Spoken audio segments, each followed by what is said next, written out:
সামরিক দিক থেকে বা সিকিউরিটির দিক থেকে পৃথিবীর শক্তিশালী দেশের যদি তালিকা তৈরি করা হয়, তবে সেই তালিকার সবথেকে প্রথমের দিকের সারিতেই অবস্থান করবে আমেরিকার মতো দেশ।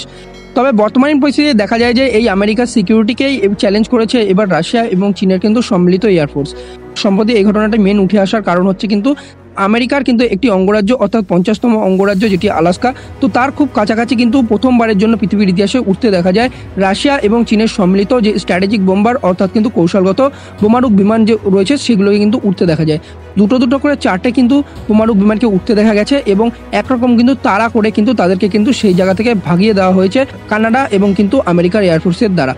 তো ঘটনাটি উঠে আসার পর বিভিন্ন মিডিয়া এবং কিন্তু ইন্টারন্যাশনাল মিডিয়া ব্যাপারটাকে কভার করে, কারণ হচ্ছে কিন্তু আমেরিকার মাথায় প্রথমবারের জন্য কিন্তু একটা ভয়ের কারণ বা চিন্তাকে কিন্তু ঢুকিয়ে দেওয়া হয় রাশিয়া এবং চীনের দ্বারা।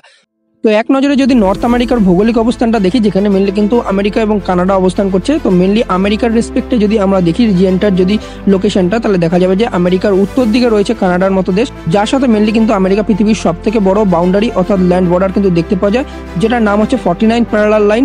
তো এটার কিন্তু লম্বায় দেখতে গেলে দেখা যাবে যে 8,900 কিলোমিটারের মতো লম্বা। তো সেখান থেকে কিন্তু কানাডা এবং আমেরিকার মধ্যে কোনো রকম কিন্তু শত্রুতামূলক সম্পর্ক নেই। তো কানাডা কিন্তু বা আমেরিকা কিন্তু দুজনেই সিকিওর।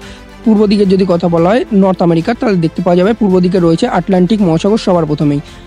তো পূর্বতট নিয়ে আমেরিকা এবং কানাডা দুজনেই চিন্তিত থাকে, কারণ অতীতে তার একটা বিভৎস ইতিহাস রয়েছে। কারণ অতীতে সেই জায়গা থেকে অর্থাৎ পূর্ব দিক থেকে কিন্তু যে ইউরোপিয়ান কান্ট্রিরা রয়েছে পূর্ব দিকে বা আফ্রিকান কান্ট্রি রয়েছে, সেখান থেকে কিন্তু অনেক ইনভেডার বা অনেক লোক কিন্তু এসছে আমেরিকা এবং কানাডায়। এবং যদি দেখা যায় বর্তমান পপুলেশনের প্রায় কিন্তু অর্ধেক লোকই হবে ইউরোপিয়ান কান্ট্রির লোক, এবং স্লেভ জাতীয় যারা ছিল তারা কিন্তু সেই আফ্রিকান কান্ট্রি থেকে এসেছিল অতীতে। এর জন্য কিন্তু মেনলি একটা চিন্তা এবং সিকিউরিটির মেজর কনসার্ন থাকে আমেরিকা এবং কানাডা দুজনের কাছে ইস্ট কোস্টটা।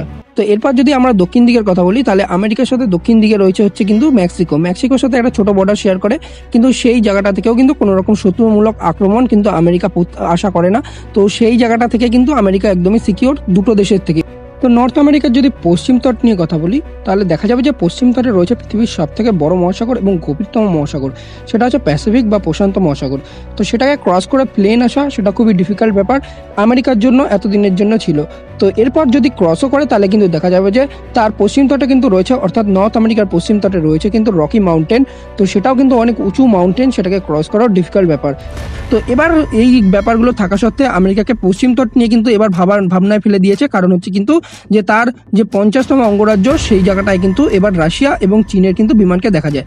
যদিও আমেরিকান গভর্নমেন্টের যে প্রতিরক্ষা সচিব রয়েছে লয়েড অস্টিন, তার কথা অনুযায়ী বলা হচ্ছে যে 320 কিলোমিটার দূরে কিন্তু তারা আটকে দিয়েছে, অর্থাৎ আলাস্কা এয়ার ডিফেন্স আইডেন্টিফিকেশন জোনের দ্বারা শনাক্ত করা হয় রাশিয়া এবং চীনের যে বিমান রয়েছিল, বোমারুক কৌশলগত বিমান রয়েছিল, তাদেরকে কিন্তু ধরা হয় এবং ধরে কিন্তু তাদেরকে কিন্তু একরকম তাড়া করে কিন্তু সেই জায়গা থেকে ভাগিয়ে দেওয়া হয়।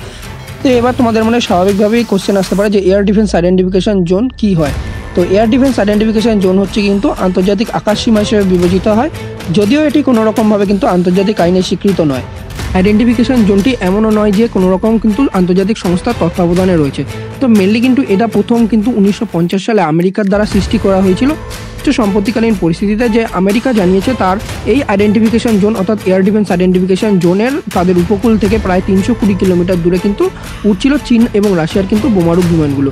তো এবার কথা হচ্ছে কিন্তু অন্যদিকে যে আমেরিকার যে এই ভার্সনটার পরে কিন্তু যে রাশিয়ার কিন্তু দাবি হচ্ছে কিন্তু যে অর্থাৎ রাশিয়ার প্রতিরক্ষা মন্ত্রকের দাবি ছিল যে সাগর এবং কিন্তু বেরিং সাগরের এবং প্রশান্ত মহাসাগরের কিন্তু উত্তর ভাগে কিন্তু একটা সামরিক মহড়া চালাচ্ছিল। তো এবার কথায় আসি চীনের এবং রাশিয়ার যে দুটো বিমান উঠছিল, একটা রাশিয়ার কিন্তু TU-95 বিমান এবং যে চীনের H-6 যুদ্ধ বিমানগুলো উঠছিল সেগুলোর ক্ষমতা কেমন এবং সেই বিমানগুলো নিয়ে আমেরিকার ভয় পাওয়া বা কানাডিয়ান যে এয়ারফোর্স রয়েছে তাদের ভয় পাওয়ার কারণটা কি। তো মেন হচ্ছে কিন্তু এই যে বিমানগুলো রয়েছে যে স্ট্র্যাটেজিক নিউক্লিয়ার ক্যাপাবল যে বোম্বার, তো এগুলো হচ্ছে পৃথিবীর সব থেকে বড় বড় বিমান। তো এই বিমানগুলোর যদি কথা বলা হয় তাহলে দেখা যাবে যে পৃথিবীর খুব গোনাগুনতি কিন্তু দেশের কাছে রয়েছে এই বিমান। এই বিমানগুলো কিন্তু রয়েছে হচ্ছে পৃথিবীর 3টে দেশের কাছে, একটা America, second second Russia, third হচ্ছে কিন্তু চীনের কাছে রয়েছে।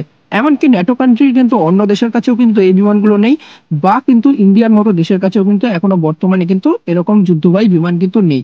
তো এই বিমানের যদি ক্ষমতার কথা বলা হয় তাহলে এই বিমানগুলো খুবই শক্তিশালী হয়, কিন্তু বর্তমানে যদি দেখা যায় যে যেই বিমানটা নিয়ে সামরিক মহড়ায় অংশগ্রহণ করেছিল রাশিয়া বা চীন, তো রাশিয়ার হচ্ছে কিন্তু TU-95 যদি বিমানের কথা বলা হয় তাহলে বর্তমানে পরিস্থিতিতে এই বিমানটা সব থেকে পুরনো বিমান এবং এখনো পর্যন্ত কিন্তু বিশ্বের একমাত্র একটি বিমান যেটি প্রপেলার চালিত কিন্তু বিমান। তো এবার যদি ক্ষমতার কথায় আসি এই বিমানগুলোর, তো ক্ষমতার দিক থেকে যদি দেখা যায় তাহলে এই বিমানগুলো কিন্তু সব থেকে বেশি শক্তিশালী ক্ষমতা সম্পন্ন, কারণ এগুলোতে কিন্তু অনেকগুলো কিন্তু বোম ধরে এবং এগুলো মেনলি কিন্তু বোম অ্যাটাকের জন্য কিন্তু বিখ্যাত পৃথিবী জুড়ে। তো খুব বড় বড় কিন্তু বোম বহন করতে পারে এই বিমানগুলো। তো এগুলোকে কিন্তু সাপোর্ট করার জন্য কিন্তু সাথে আরো ছোট ছোট কিন্তু বিমান উঠতে দেখা যায়। তো এগুলো কিন্তু নিজের আত্মরক্ষা কিন্তু করতে পারে না একটা জায়গায় গেলে। তো এর পাশে অনেক ছোট ছোট বিমান যায় যেগুলো কিন্তু এই বড় বিমানটাকে কিন্তু আত্মরক্ষায় সাহায্য করে। তো সেমনি কিন্তু দেখা যাচ্ছিল যে যে রাশিয়ার কিন্তু TU-95 বিমানের পাশে চীনের ছোট ছোট বিমান এবং চীনের যে H-6 বড় বিমান ছিল তার পাশে কিন্তু রাশিয়ার ছোট ছোট বিমানদের উঠতে গিয়ে পাওয়া গিয়েছিল। তো এখন বর্তমানে যদি কথা বলা হয় লেটেস্ট ভার্সন কার কাছে রয়েছে, সেটা কিন্তু আমেরিকার কাছে রয়েছে। উদাহরণস্বরূপ যদি বলা হয় তবে সেটা হচ্ছে কিন্তু যে আমেরিকার B-21 রেডার সিস্টেম চালিত কিন্তু সেই বিমানটা, অর্থাৎ বোমারুক বিমান। তো সেটা হচ্ছে সব থেকে বেশি অ্যাডভান্স ভার্সন, যেটা কিন্তু আমেরিকা এখন ডেভেলপমেন্ট ফেজে কিন্তু রয়েছে।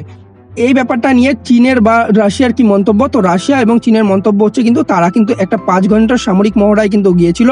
তো তারা কিন্তু কোনো রকম ভাবে অ্যাটাক করতে কিন্তু, বা রাশিয়া দ্বারা কিন্তু বলা হয়েছে যে কোনো রকম ভাবে তারা কিন্তু কানাডা বা আমেরিকায় কিন্তু ঢুকতে যায়নি। সামরিক মহড়াটাকে ইন্টারফিয়ারেন্স করেছে হচ্ছে কিন্তু আমেরিকা এবং কানাডার সম্মিলিত এয়ারফোর্স। তো তাদের কিন্তু এইটা বলা হচ্ছে রাশিয়ার দ্বারা। তো সম্প্রতিকালীন এই ঘটনার পর কিন্তু উঠে আসছে বিভিন্ন মাধ্যমে কিন্তু যে কোশ্চেন, যে রাশিয়া এবং চীনের মধ্যে কিন্তু কোনো রকম সামরিক প্যাক্ট বা সামরিক কিন্তু চুক্তি কিন্তু এখনো পর্যন্ত নেই। তবে কিন্তু বলা হচ্ছে যে হয়তো কোনো রকম গোপনে কিন্তু তারা হয়তো চুক্তি করেছে কিনা, যার জন্য কিন্তু এরকম সামরিক কিন্তু এরকম মহড়া চলছে। তবে এই পরিপ্রেক্ষিতে কিন্তু চীনের যে প্রতিরক্ষা মন্ত্রী রয়েছে তার দ্বারা বলা হয়েছে, প্রতিরক্ষা বাহিনীর যে সচিব রয়েছে তার দ্বারা বলা হয়েছে যে এরকম সামরিক মহড়া কিন্তু 2019 থেকেই কিন্তু দেখা যাচ্ছে। প্রায় এই নিয়ে কিন্তু 8খানা সামরিক মহড়া কিন্তু হয়ে গেল চীন এবং কিন্তু রাশিয়ার মধ্যে। তবে এটা থেকে কিন্তু আমেরিকার একটা শিক্ষা নেওয়া উচিত, তার কিন্তু পশ্চিম তটে সিকিউরিটি আরো বাড়াতে হবে এবং কোয়াডে কিন্তু তার হয়তো আবার ফোকাস কিন্তু দিতে হবে। এবং আর এরপর যদি কথা বলা হয় তাহলে দেখা যাবে যে যে পৃথিবীতে যদি এরপর যদি যুদ্ধ লাগে, তবে যদি প্রথম কথা হচ্ছে যে যদি ভারতের সাথে যুদ্ধ লাগে চীনের, তাহলে কিন্তু আমেরিকা এবং জন্য কিন্তু একটা ব্যাপার হয়ে দাঁড়াবে এবং কিন্তু রাশিয়ার জন্য একটা ব্যাপার হয়ে দাঁড়াবে, কারণ রাশিয়া কিন্তু চীনের সাপোর্ট করবে না, ভারতের সাপোর্ট করবে। এটা ভারতের ভাবার বিষয় একটা। এবং আরেকটা হচ্ছে কিন্তু আমেরিকার একটা বড় ভাবার বিষয়, যদি তাইওয়ানে অ্যাটাক হয় তবে কিন্তু তাইওয়ান এবং কিন্তু আমেরিকার মধ্যে একটা প্যাক্ট আছে, যেটা হচ্ছে কিন্তু তাদের কিন্তু আক্রমণ হলে কিন্তু আমেরিকা সাহায্য করবে, বা জাপানের সাথে যেমন একটা প্যাক্ট আছে হচ্ছে কিন্তু আমেরিকার। তো সেই ক্ষেত্রে কিন্তু বলা হচ্ছে যে যদি চীন অ্যাটাক করে জাপানকে তাহলে কিন্তু হয়তো বা এরকম ভাবেই হয়তো সাহায্য করতে চলে আসবে রাশিয়া। তবে দেখা যাক ভবিষ্যতে কি হয়, এই ঘটনা আর কত পরিমাণে উঠে আসে। তবে পৃথিবীকে একটা মেসেজ কিন্তু তারা সেন্ড করে দিয়েছে, রাশিয়ার পাশে অবশ্যই কিন্তু চীন রয়েছে এবং চীনের পাশে অবশ্যই কিন্তু রাশিয়া রয়েছে। তবে ভিডিও ভালো লাগলে লাইক শেয়ার করে দিও। আজকের ভিডিওটা আমি এখানেই শেষ করছি। তথ্যচিত্রকে সাবস্ক্রাইব করে নিও এরকম ভিডিওর আলো আপডেট পাওয়ার জন্য। তো বন্ধুরা ভালো থেকো, তোমাদের সাথে দেখা হচ্ছে পরবর্তী ভিডিওর আপডেটের সাথে।